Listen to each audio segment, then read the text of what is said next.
And I will hand over to our expert speaker today, who is Dr. Sophocles Sotiriou from Elina Germaniki Agogi in Greece, who is going to tell us how to write a successful Erasmus Plus school education learning mobility funding application. And with that said, I will shut up and hand over. Thank you very much, Sophocles. Thank you so much, Anne. I would like to say that this presentation is referring, of course, to Erasmus Plus KA1 proposal preparation, but with specific focus to the Discovery Space initiative that is also organizing an international course this summer in Marathon. So taking the opportunity, let's say, of the organization of this course, we would like to offer the chance to interested teachers from all over Europe to submit an application related, of course, to the key Erasmus priorities. We will see how this is related and how this is connected. And through this process to get funding for their school and for themselves to participate to this 6 days long course that we are organizing in Marathon. So I will, let's say a few words about the Discovery Space initiative and the training course 2024. It's the second course, international course that we are organizing. And then I will go step by step to the application process. I will refer to the Erasmus Plus priorities. And at the end of the presentation, there are a number of links. Of course, we can share with you the presentation in order to have direct access to the content that is linked to the main course. So I will start, let's say, saying a few things about the project. The project is starting from an effort, let's say, to modify step by step the typical classroom setting, and to move towards to a more personalized instruction. Of course, this is a major challenge. This is maybe a dream case, but thanks to the different technological tools, we have, let's say, the opportunity to see some, let's say, to get maybe some insights on how such an environment could be in the future. So this is the ideal case, let's say, to have the possibility to identify the specific learning needs of each student and being able to deliver the necessary content, keeping the general objectives at the same level, but focusing on the specific characteristics of each individual. In fact, what we would like, what we are trying to do here in Discovery Space, in principle, it's somewhere in between the two settings, the traditional one and the ideal one that we have in mind. So in principle, what we are doing, we are focusing on a specific area. We are focusing on science education. We have a specific context. We are using online labs, virtual and remote. We are naming them online. And we are trying to demonstrate how we can support students, how we can provide scaffolds to the students while they are making experimental work with these virtual labs. Why I'm saying that? Because in order to test, let's say, this future classroom where we can really install such a personalized learning environment, we have really to define very well the context and see how this can be implemented in practice. So here we define the 3 levels of proficiency in problem-solving competence. Let's say we have the high performers, the moderate performers, and the low achievers related to the problem-solving competence, and we are trying to design activities that will help these different categories of students to manage to go through the whole inquiry cycle, the whole experiment, and get the best out of the lesson. So in order to do that, we need the support of technology. And here is where we are testing, in principle, the artificial intelligence capabilities. We are developing a conversational agent. I don't know if the participants are familiar with the process that was introduced by PISA study back in 2015, where the students, in order to assess the problem-solving competence, their problem-solving competence, they had to discuss and cooperate with an agent, and the agent was there to really check the different partial abilities during the inquiry and during the experimentation phase. So this is the key idea.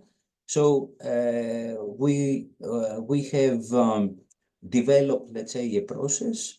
We have split the lesson, the experience, let's say, the interaction between the students and the laboratory in different phases, following, let's say, the inquiry model.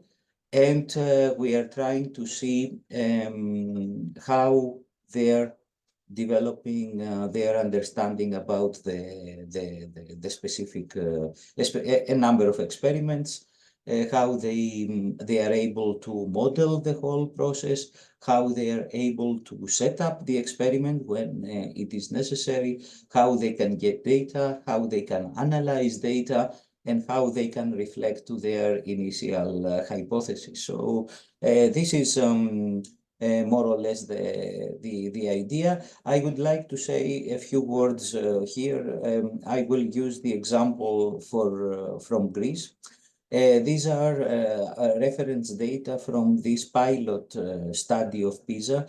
Please note, this is not the common PISA study that is focusing on knowledge, on science, mathematics, and literacy.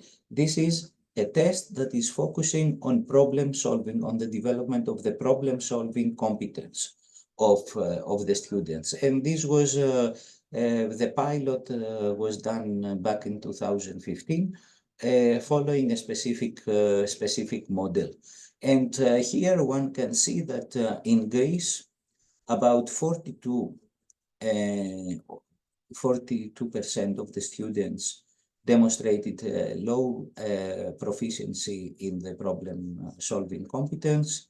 56% were at a moderate level, and only 2% were at a high, have demonstrated high level of proficiency in problem solving.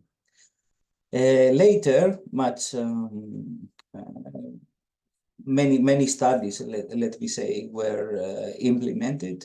One of them, again in Greece, was implemented with the support of the Institution of Educational Policy.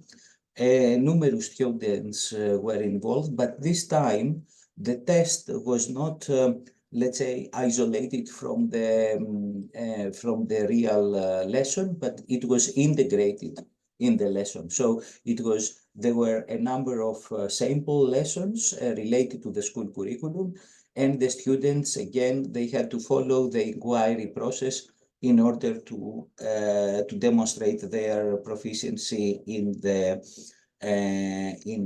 problem solving. So there was a quite significant, I would say, decrease of the low performers. Now they were 1 out of 3 students. Again, a decrease to the moderate to 40% from about 56 as it was before, and there was a significant increase to high performance to 27%. And this was done only by introducing the inquiry-based instruction and helping, let's say, and integrating the test to the conventional lesson.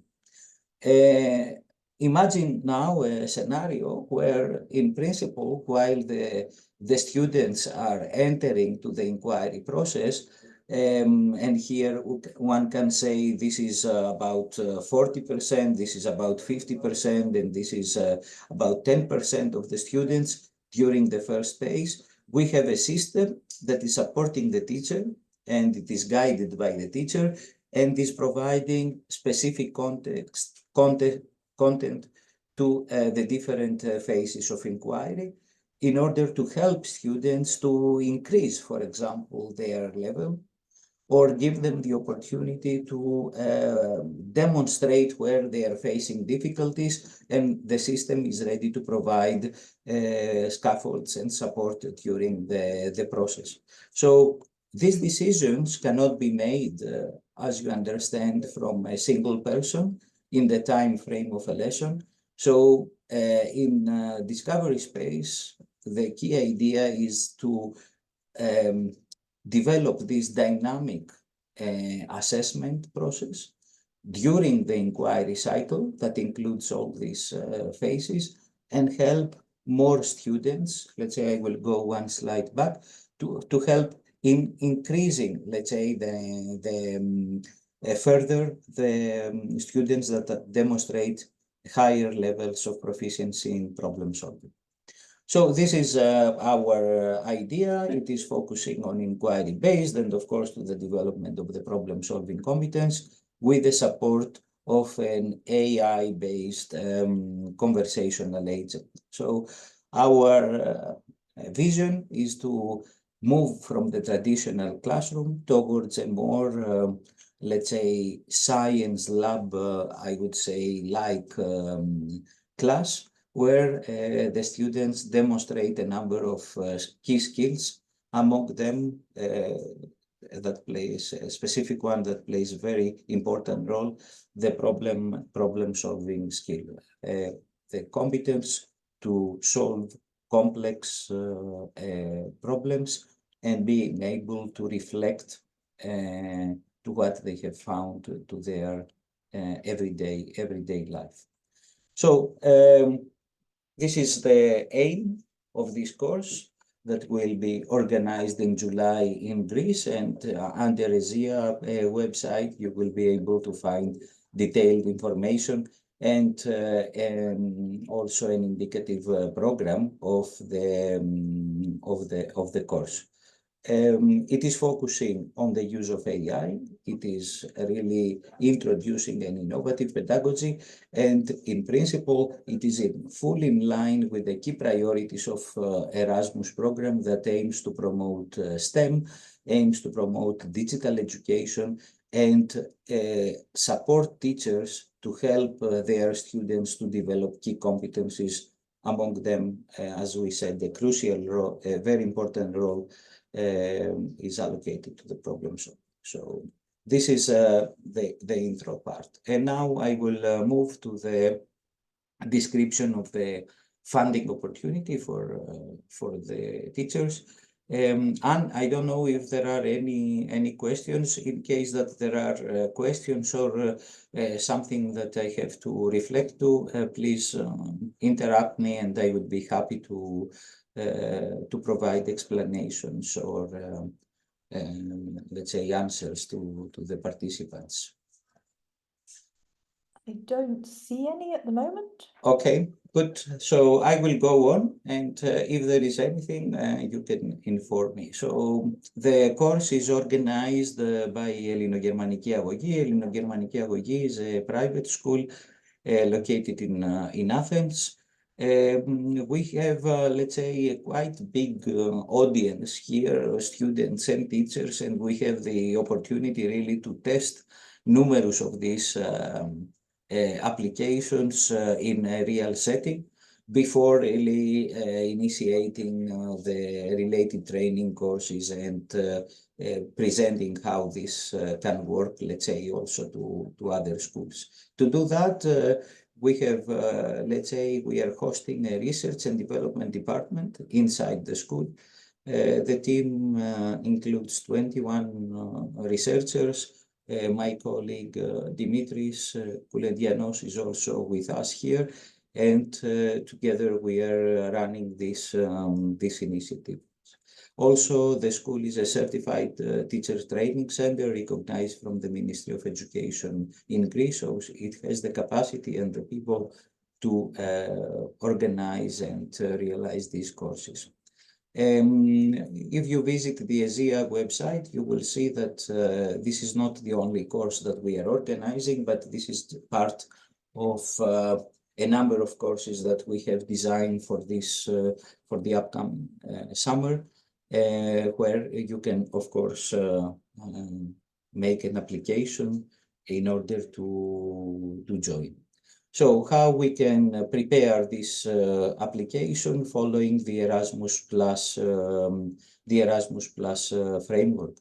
So the Erasmus Plus KA1 program is focusing on teachers' mobility and is offering opportunities for teachers to, let's say, to invest on their professional development by participating to international courses, and introducing the idea that when we are bringing really teachers together and we are creating communities of practice, we have a unique opportunity to help them to learn from each other, to share experiences and share best practices. I have to say that in the period 2021 to 2027, the European Union is investing a very big amount of funding to support teachers' mobility, and there are numerous opportunities for all schools. Some highlights I would like to mention here. Although that individual teachers are participating to the course, the applications have to be submitted by the school. So one school can make an application involving many teachers who can participate in different courses for the next 12 or 18 months. So it's not necessary to make an application only for one participant in one course, but you can take advantage of this opportunity and organize a plan related to the needs of your teachers of the school, in order to give them the opportunity to participate in different courses. So it can be courses for science teachers, it can be courses for literature teachers or art teachers, and so on. So all these have to be presented in the application, and you can request for funding for all of these teachers traveling to participate in these professional development courses. To simplify the process, the European Union has introduced the idea of the accreditation of the school. So you can submit an application describing your European School Development Plan that includes your vision about the school development. And this, of course, is related with the professional development of the teachers. As soon as this plan is approved, then the process of getting funding every year for your school, for new courses, also for the next one, and so on, is much simpler. Of course, always you have the opportunity to submit a full application, including all the characteristics of the development plan, and repeat this process every time that you want to get funding. There is also the opportunity, apart from participating to a course, you have the opportunity to collaborate with another school or other schools and organize job shadowing activities. So in principle, you can go and teach to another country and share your experience or get introduced to the approach that it is used in the specific country or in the specific school. So an application could include both types of activities, not only the courses, but also the job shadowing opportunities. One very important issue I would like to highlight from the beginning, it is not necessary in the application to define the names of the school staff that will participate. In many cases, the school staff is changing because the application can be done now, but it could be implemented in case that the project is successful. It can be implemented in the next academic year. So in this case, maybe the teachers have moved to another school, and in this case, it is not in fact necessary to define the names, but you have still to describe the profile of the teachers who are on the need of training, and these teachers are the ones that they have to receive the funding for the course. Also, it is not necessary to define the specific dates of the course. That is offering some flexibility and freedom to make your choice even after the approval of the proposal. The deadline is in about 1 month from now, on the 20th of February, and the application has to be submitted to the national agency in the specific country. At the end of the presentation, there is a link with all the national agencies, and you can have the full list for your country.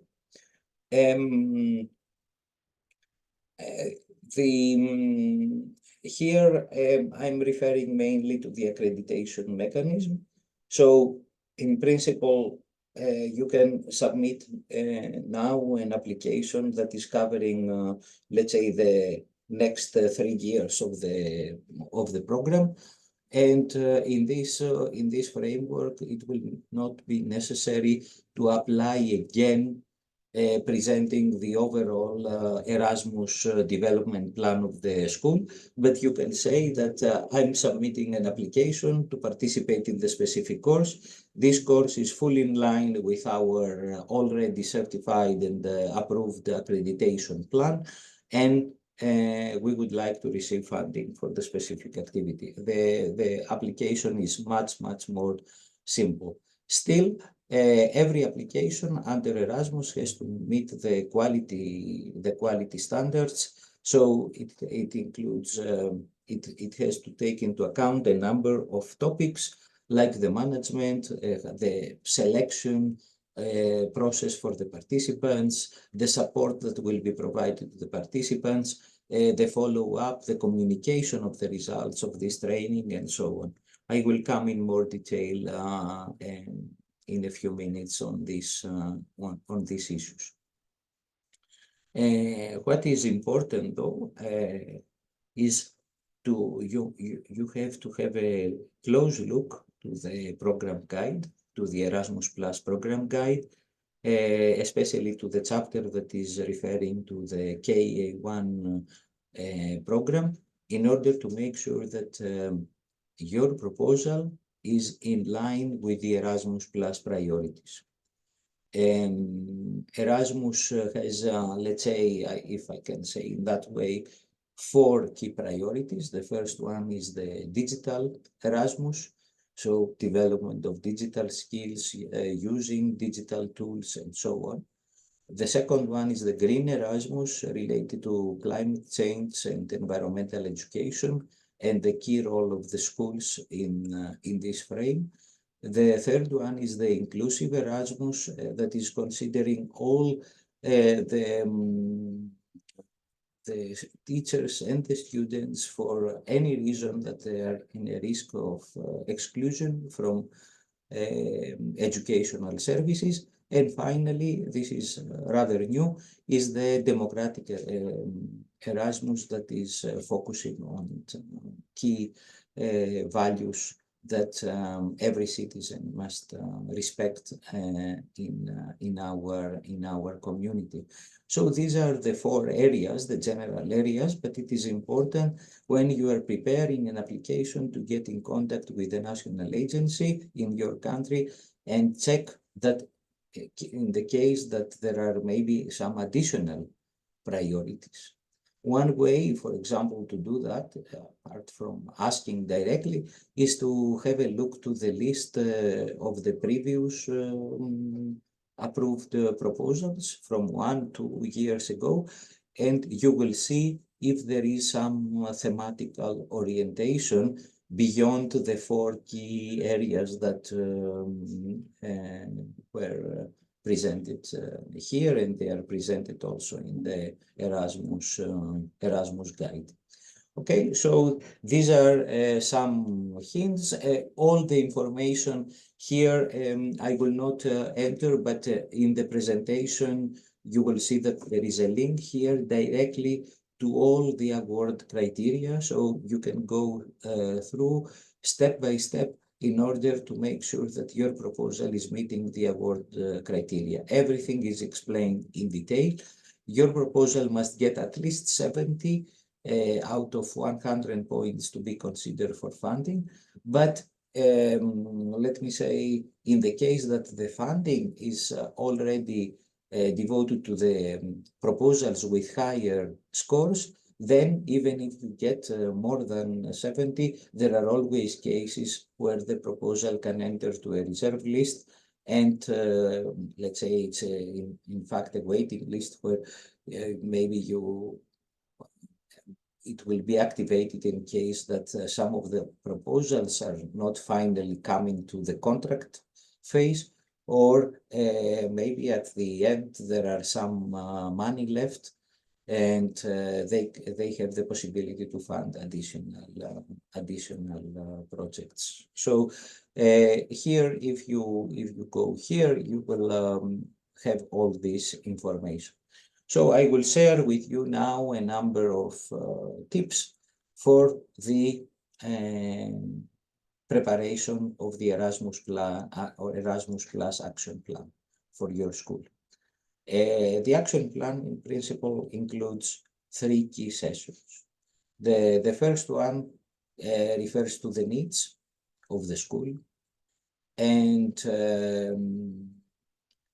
it's in principle the time to present the vision of the school leader, the key team that presents their vision for their school. They have to identify the needs, and they have to declare the key areas where the necessary, some competencies in fact are necessary in order to improve the school. And these have to be linked, as we said, with the Erasmus priorities, but also with the general priorities coming from the agenda of the European Union. Low performers, for example, during PISA studies is a major problem in numerous countries. The fact that the inquiry process is not fully implemented to see specific educational outcomes. The difficulties that we are facing to introduce the inquiry cycle in the school curriculum is another need. So it's important, if you want, let's say, to prepare a successful application for a specific course, to read very carefully the educational aims of the course, like the one that I have presented to you in the beginning. So in this way, you can define the key areas where you are missing, your school is missing expertise. Problems, for example, in implementing inquiry, lack of lab infrastructure, so there is need for online labs and such activities. Low scores related to science, or low interest and motivation of the students to participate in science lessons could be really very related, I would say, needs related to the specific course.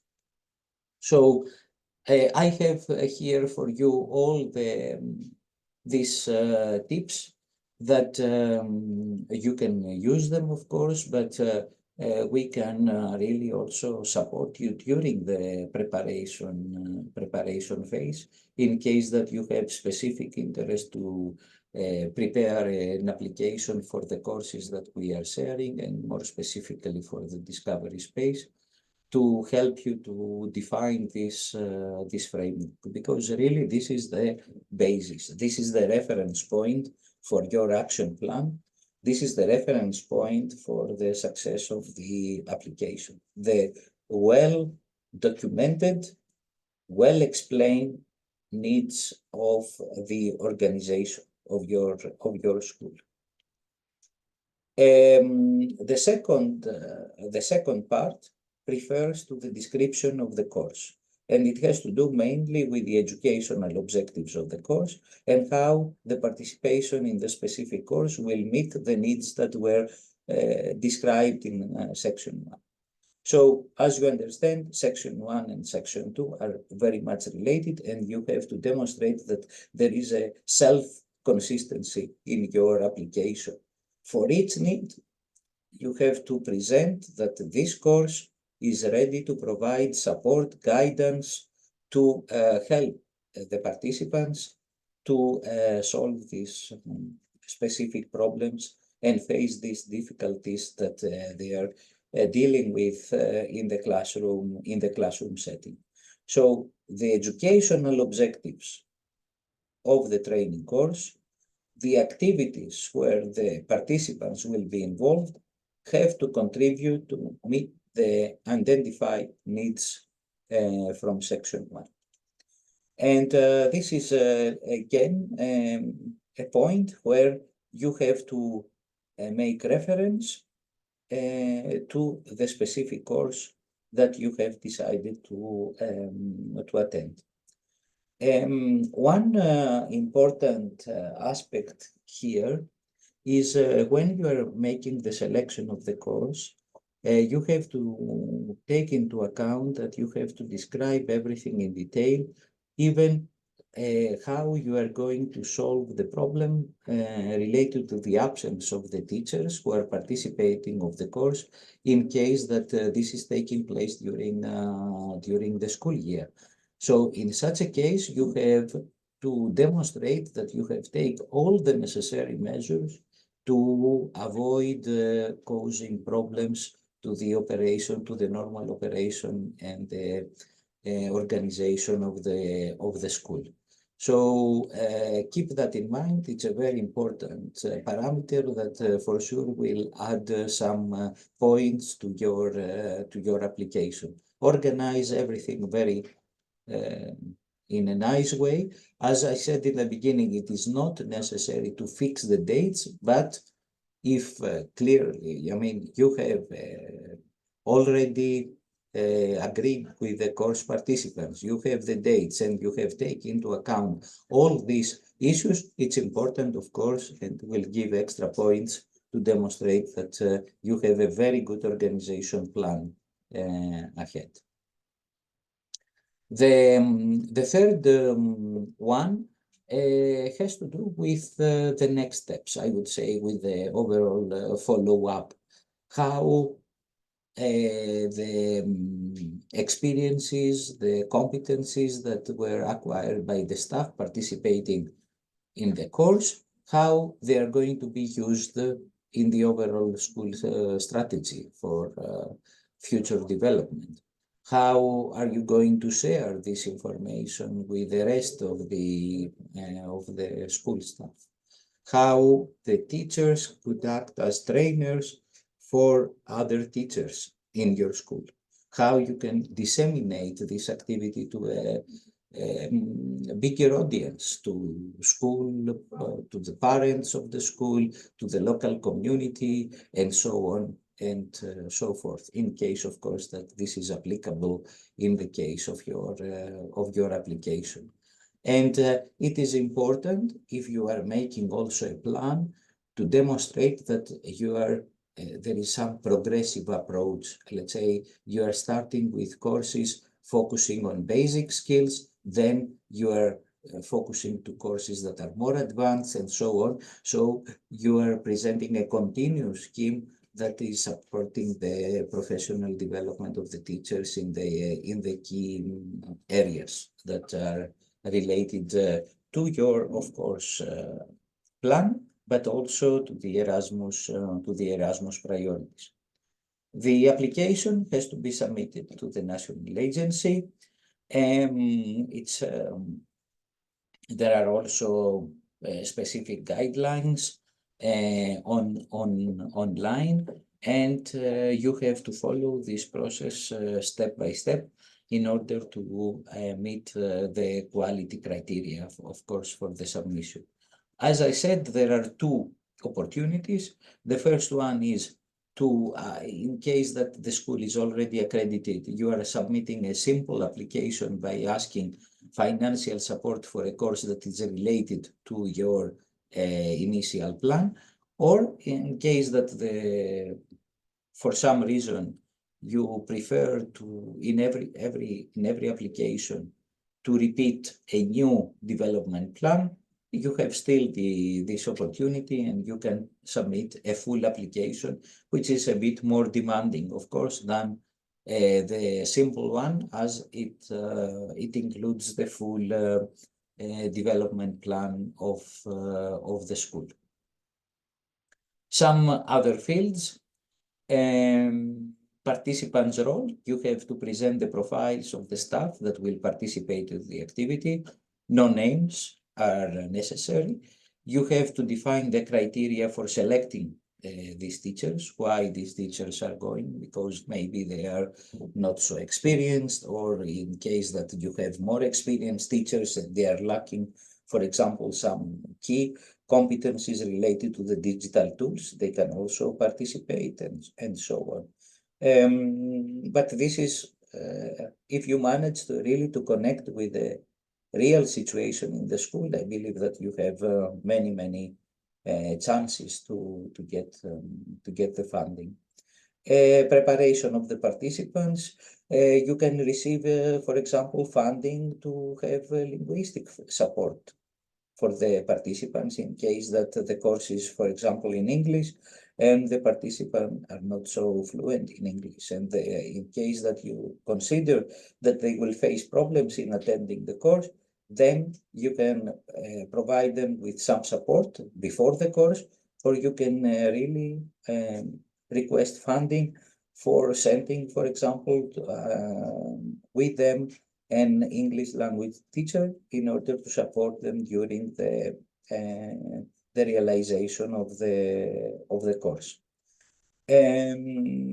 Also, keep in mind that for each participant, the school is receiving a specific amount, and this is a good case. For example, if you send 10 teachers to different courses in the next 1.5 years, then this amount can be allocated to different school costs that are related with the preparation, they are related with the dissemination of the course, or with, let's say, equipment, costs for equipment that can be used for their preparation and so on.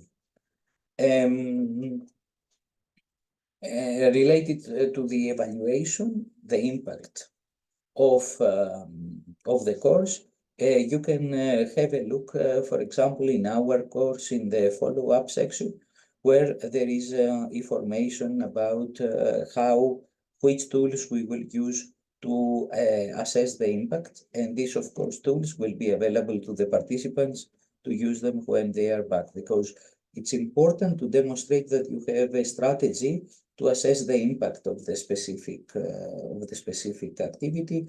For example, when the teachers are coming back and implementing these kind of activities, maybe we are expecting to see better learning outcomes for the students. This is a long-term of course, impact.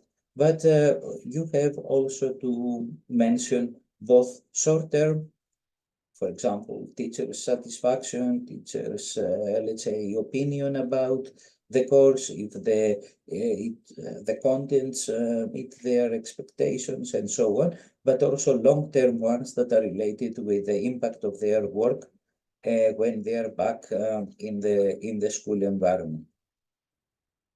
We have detailed instructions, step by step, under the European School Innovation Academy, ESIA, website, but also to the different national agencies. So there you have the opportunity to see which organization is responsible for each country. Usually the national agencies are organizing info days, and it would be really very important to attend one of them in order to identify which are the key areas that have, let's say, their main priority for the specific member state. Again, if guidance is needed, if there are questions and so on, please feel free to contact us, contact Anne, contact myself or Dimitris about all this process, and we will be happy to help you and guide you during this program. So this is, let's say, the Erasmus program. The 2024 priorities are described there: inclusion and diversity, digital transformation, participation to democratic life, common values, civic engagement, environment, and fight against climate change.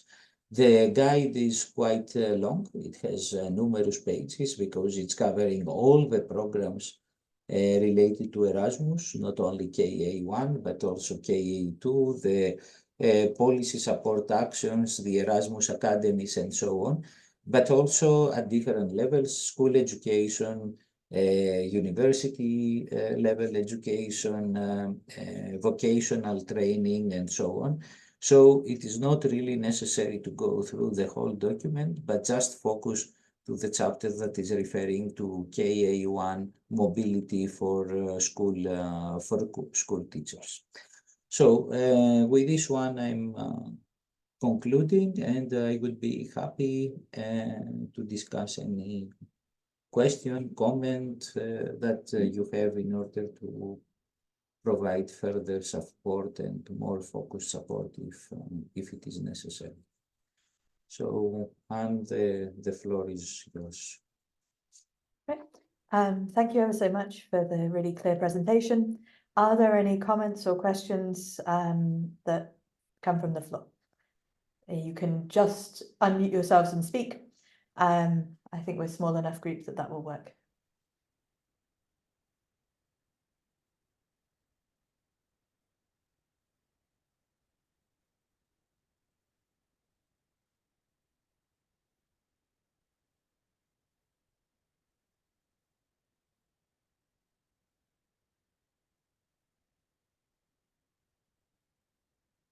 Large amounts of silence there. Just so that we've all got it in our heads, when's the deadline for this submission? 20th of February. 20th of February. Thank you very much. I think that's one of the more important bits. And the proposal has to be submitted to the national agency, although it is European funds. The proposal is not submitted to Brussels or to Luxembourg, but to the national agency. So the presentation includes the full list of national agencies. So interested participants would check which is the national agency in their country, and then they will be directed to the Erasmus Plus website of their national agency to find out the exact details of the process. Okay. Thank you very much. So I'll give one more short chance for questions and then I'll close this. We will upload this recording and disseminate it via the Discovery Space channels. So if you need to check back for a detail, if you need to access the links, we'll upload the recording and the presentation and make sure this can be circulated. And please do circulate it to anybody else who might be interested. So yeah, last chance for questions and then I'll close the webinar.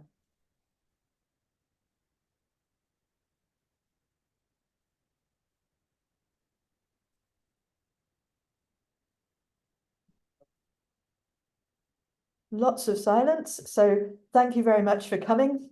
And hopefully this is the first of a series which will take different topics around Discovery Space. So hopefully we'll see you at another one of these next time. Thank you all very much for coming. And Bye-bye, Anne. Goodbye. Bye.